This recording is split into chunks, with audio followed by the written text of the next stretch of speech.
I'd like to call to order the City of Belton Planning Commission meeting for March 19. Could we have the roll call, please? Commissioner Crate. Here. Commissioner Walton. Here. Councilmember Prine. Here. Commissioner McDonough. Here. Mayor Larkey. Here. Commissioner Monahan Bass. Commissioner Wilson. And Chair McPherson. Here. First item we have on our agenda this evening would be the review of the minutes from the March 5th meeting as have been presented to you. Are there any additions, corrections that need to be made? Or if not, entertain a motion for the approval as presented. I make the motion we move the minutes for March 5th. Thank you. Second. And thank you for the second. Any other comments? All those in favor of approval say aye. Aye. Aye. Any opposed? All right, we did have announced a public hearing for this evening to consider the application for rezoning as well as the preliminary development plan, and also a non-public hearing for the application of a preliminary plat for the rezoning would be for R2 two-family residential to R2 PUD two-family residential planned unit development for properties generally located on the northeast side of 2nd Street between Herschel and Hackberry Street. And as I said, there was the rezoning application as well as preliminary development plan and preliminary plat. It has been requested that these be continued until our next meeting on April 2nd. And so we would need to have a motion in order to continue these to the April 2nd meeting. I move All right. that we continue. Thank you, Commissioner. We do have a motion for continuation. I'll second it. Thank you. Motion and a second. And that can just be a voice vote, not a roll call. Is that right? Yes, voice vote on that. All right. All those in favor of the continuation till April 2nd for the public hearings and the non-public hearings, say aye. Aye. Any opposed? All right. That has passed. I know we do have some of our citizens that came tonight expecting for the public hearing, but there had been the request for that to be continued, so it will take place at the April 2nd meeting instead of this evening. And just wanted to make sure that you all were aware and clear on what we had just done. So next item we have would be an update for our comprehensive plan. And Director? Yeah, I wanted to share with the Planning Commission some updates on the comprehensive plan, particularly the draft of the future land use map and the sub-area plans. These were presented to the steering committee last week, and they have been included in the packet, and then we do expect these will be available on our website within the next couple of weeks for community feedback. But wanted to give a preview to the Planning Commission and just have a discussion of any questions, comments, or concerns on some of the proposed maps and the land use, general land use categories. So just a reminder, we've mentioned this in a previous presentation, just kind of the main chapters of the comprehensive plan. We are, of course, on the future land use here, but we will also be getting chapter updates in the coming months for community services, parks and rec, connectivity and access, housing and neighborhoods, economic development, downtown, and community identity, and then a final implementation chapter of general goals and how we can implement the vision that's outlined in the comprehensive plan. I won't read all of this, but in the packet are the future land use categories. I will go over a few that I think are important to note. There's just some general here for the green corridor and open space, which really follows existing green corridors and stream buffers. Parks and recreation are public and semi-public land that's used for outdoor recreation and park facilities. The residential categories, we have 4 primary categories. So there's rural residential, which are generally 1 acre or larger lots. Those are going to generally be on the periphery of the community. Low density residential are generally 3 to 6 units per acre, which is the more traditional suburban style development. One thing to note in here, the land use categories are not exclusively limited to one housing type. So low density residential could include, is predominantly single family, but it could include small multifamily uses, which would include duplexes, triplexes, and row houses and townhomes. Again, the future land use map, and there is a slide in here in a little bit where I'll describe that a little bit more detail. This is a very broad category. It is not a zoning district. So there will be zoning districts within that land use category that would potentially restrict that to only single family or only duplex.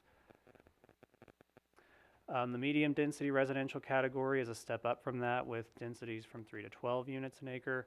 Those are generally higher density single family developments, so think of smaller lots, as well as the same types of small multifamily developments that were in the low density, just a bit of higher density in there. And then the high density residential includes higher densities of row houses, townhomes, as well as apartments and condominiums. Generally, the density there is 12 units or more per acre. I should note that in all of those residential categories, you could also have schools, churches, other types of community facilities that are common, existing in the city, but also will be continued in the future. Public, semi-public, that's typically government-owned property or community facilities. And then we get into mixed-use categories. These are not categories that we have in our current land use map, but we are seeing more interest and development in mixed-use development across the city. So there's a downtown mixed-use category. This is really focused on the Main Street corridor, and there's a sub-area for downtown that we'll look at here in a second as well. But that's predominantly 1 to 3 story, and that really matches the character of the current Main Street. Rather than having taller buildings on Main Street, we've designated other areas for that. And then the primary mixed-use category, this could be anywhere in the city, but this is could be larger planned developments that have a mix of uses across a larger piece of property, or it could be vertical mixed use where you have ground floor commercial with upper story residential or office uses. Within that, we have buildings generally between 3 to 6 stories in height, and it's also possible on some properties that you could get upwards of 50 units an acre on that. And I will point out on the map where that is designated on the map. Then on the commercial categories, we have neighborhood commercial. These are generally smaller, 10 acres or less properties that have more neighborhood-oriented services and retail uses. Regional commercial are usually sites that are 10 or more acres. This is more of your big box retail with larger pad sites out front for other restaurants or smaller strip malls. Service commercial, this is specifically more of a mix. This we envision more for the North Scott corridor, where there is a greater mix of retail and office, but you also have service-oriented uses, including auto repair, vehicle sales, self-storage facilities, contractor offices, and similar type of uses. And then the last category is kind of captures all of our industrial development, which would be the business park. That, again, would accommodate Southview Commerce Center and other similar types of industrial development, or areas that are not immediately adjacent to residential that may have some additional outdoor storage and things like that that require screening. Here are some 3D renderings that were provided by Confluence, our consultant for the comp plan. They are refining these, so this is just kind of a first draft, just to give everybody kind of a visual of what the different densities of residential. You can see there in the low density residential, you have some single family detached, and then you have sort of this cottage court pocket park with single family that are around a shared green space. Your medium density has more duplexes, townhomes, row houses. And then the high density has a mix of townhomes and various scales of apartment buildings. This is just an overall theme of the future land use map, just to give you kind of a general sense of where we think development is going in the city in the future. Again, kind of what we already see, commercial really concentrated along the I-49 corridor. All of the yellow on the map is a mix of residential.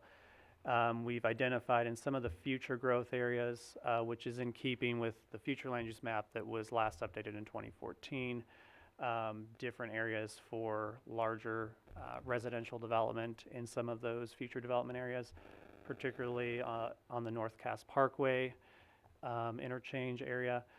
And then Holmes Road, we think, is going to continue to become a larger arterial as our city develops to the west and the south.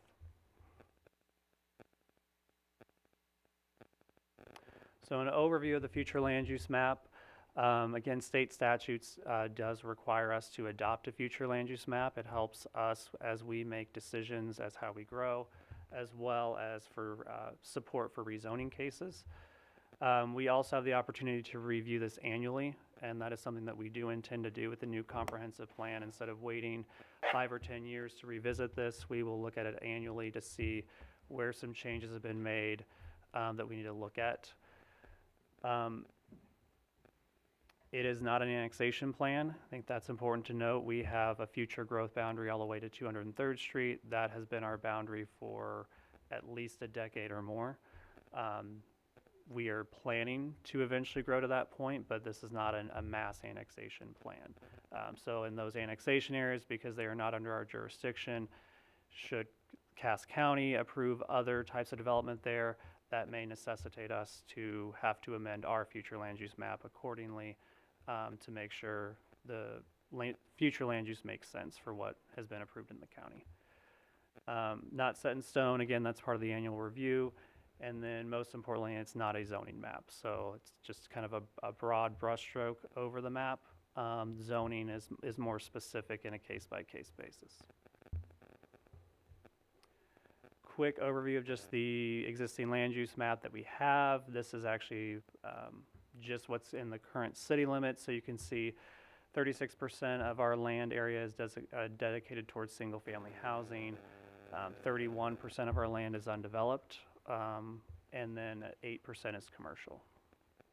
And then all the other land uses fall on a smaller percentage of that pie.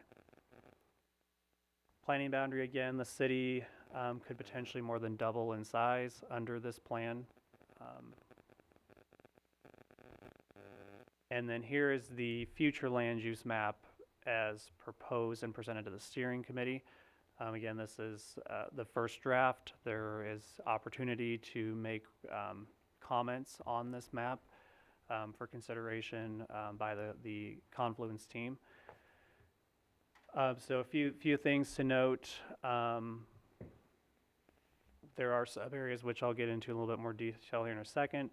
But because there's so much of this area that's out in the future land use, future growth area, you don't see sort of parcel by parcel like we do in some of the parts of the developed parts of the city. So there's just kind of large pieces of land that have been designated as either a business park, which is particularly along the railroad corridor and along some of the arterial streets. Holmes Road, we have designated a lot of the frontage along Holmes Road as mixed use, just because that allows some flexibility in how that is developed. Again, that could be tightened up as part of an annual review once we see what direction development is going along the Holmes Road corridor. Most areas we have left as residential, predominantly low density residential, but at major intersections, we have added some different densities of residential, which could include multifamily, and then commercial at some of those intersections as well. And that commercial at those major intersections, pretty much every mile does match what is currently in the future land use map. We did designate mixed use on some of the larger parcels. So there are a number of properties in the future growth area that are currently undeveloped that have 100 or more acres. And so typically those are more likely to be developed with a mix of uses rather than just one large use.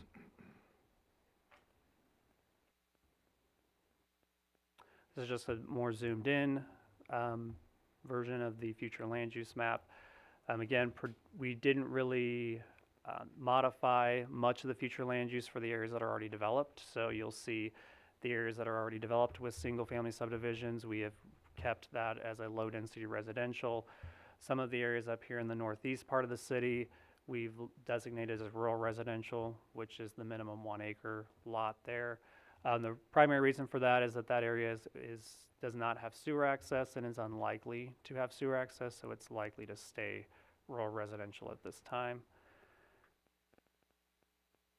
And then same kind of for this south area, south of 195th Street, where there's a larger concentration of developed large lot subdivisions. We don't anticipate those types of subdivisions having any significant redevelopment.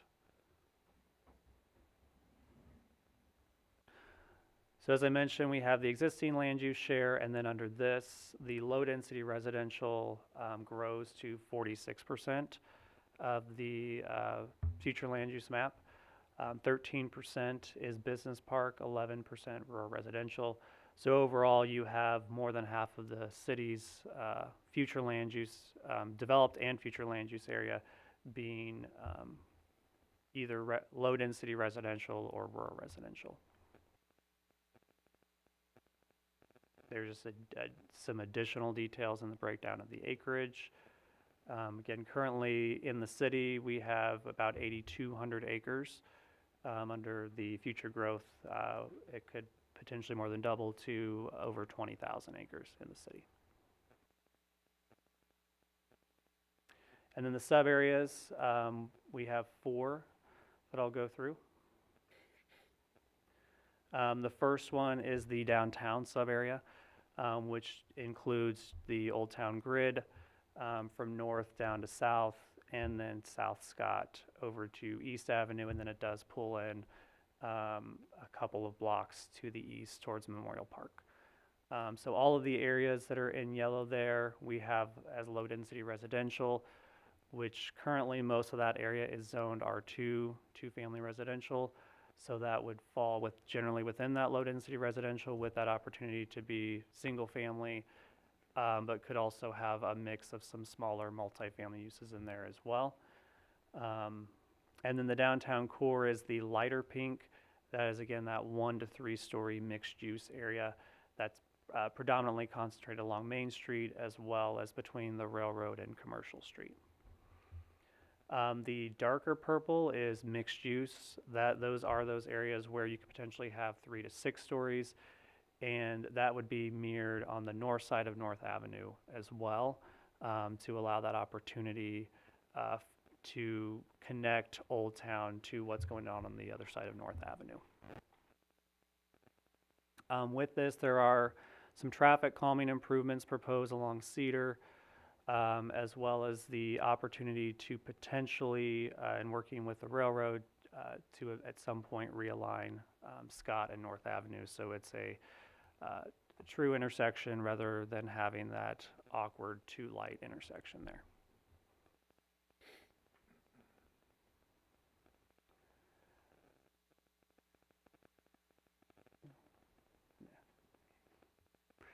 And then the next sub area is the Graham Efforts property. The Graham property is everything north of the North Cass Parkway interchange, west of I-49. And then the Efforts property is everything generally south of that point.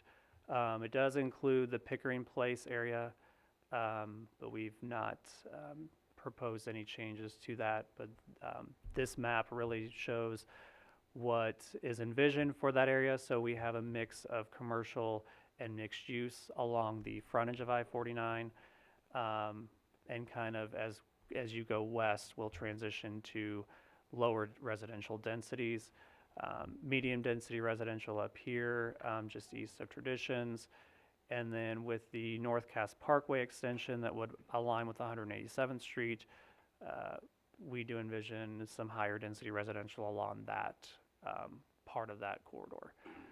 But as you go north and south of that, there's opportunities there for low-density residential and more traditional single-family subdivisions.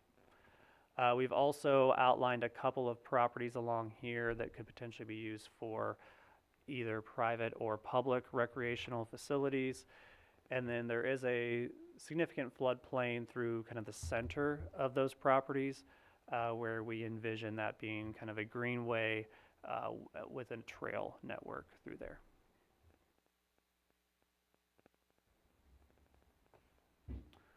The North Scott Corridor, this is a plan that has been needing a revisit and an update for several years.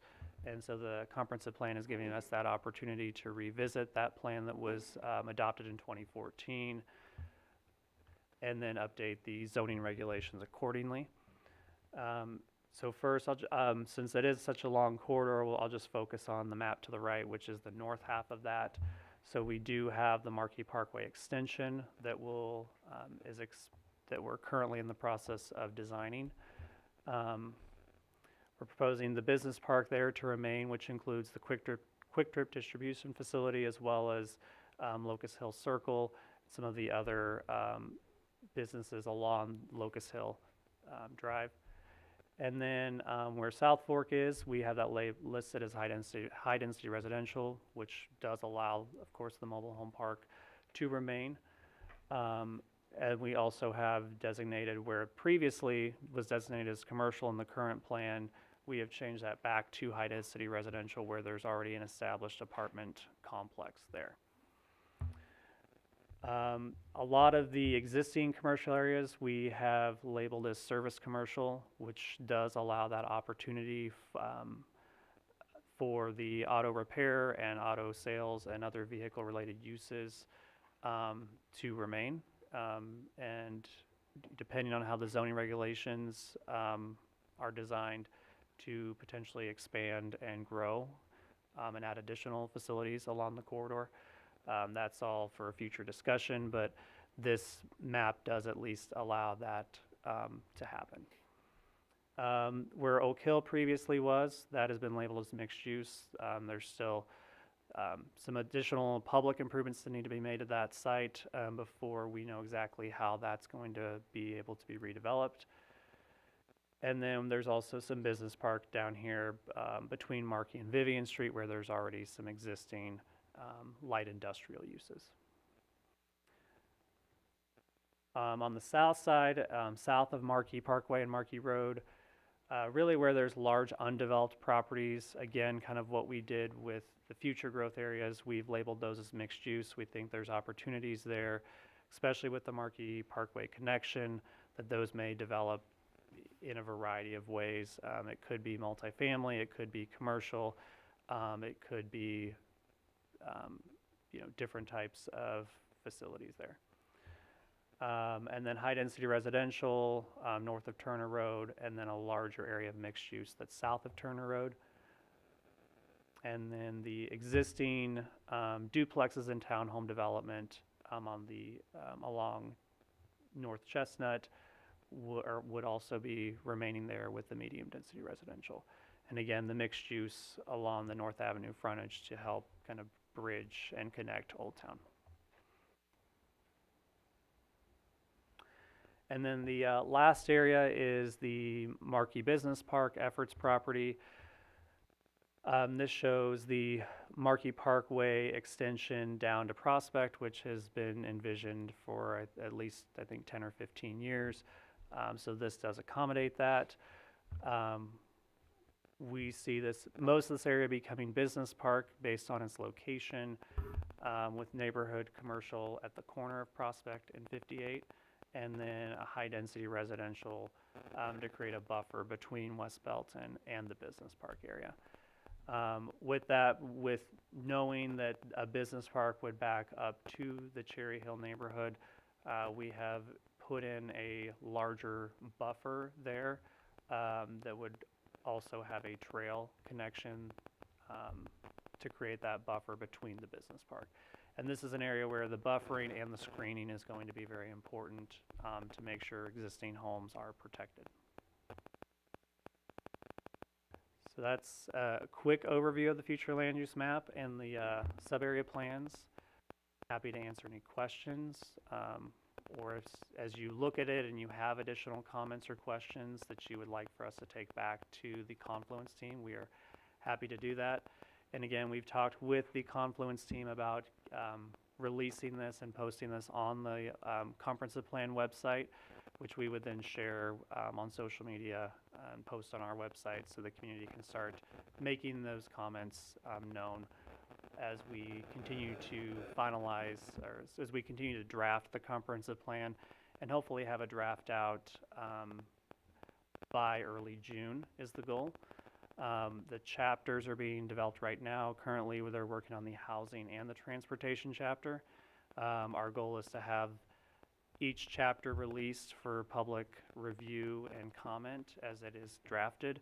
That way, everybody's not expected to have to go through a 200-300 page document in a short period of time. So it'll be in bite-sized chunks.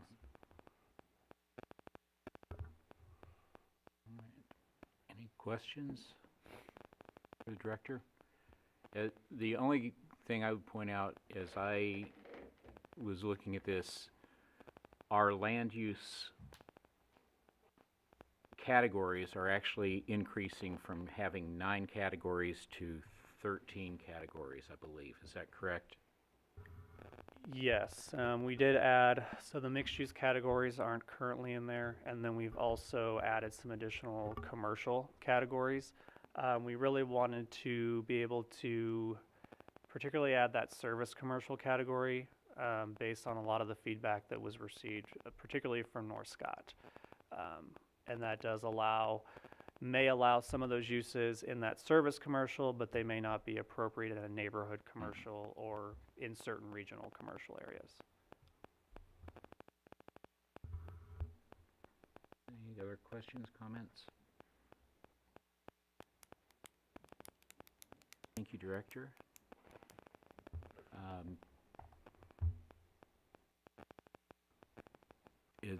Are there any other comments that you have for the Director's report? Just that our next meeting will be Tuesday, April 2nd, and we should have the view project. It has been continued this evening. We were just working on a few additional revisions with the applicant. Once we get those, we should be able to bring everything forward on April 2nd, and that is it. All right, very good. Any other business? All right, all those in favor say aye. Aye. Any opposed? We are adjourned.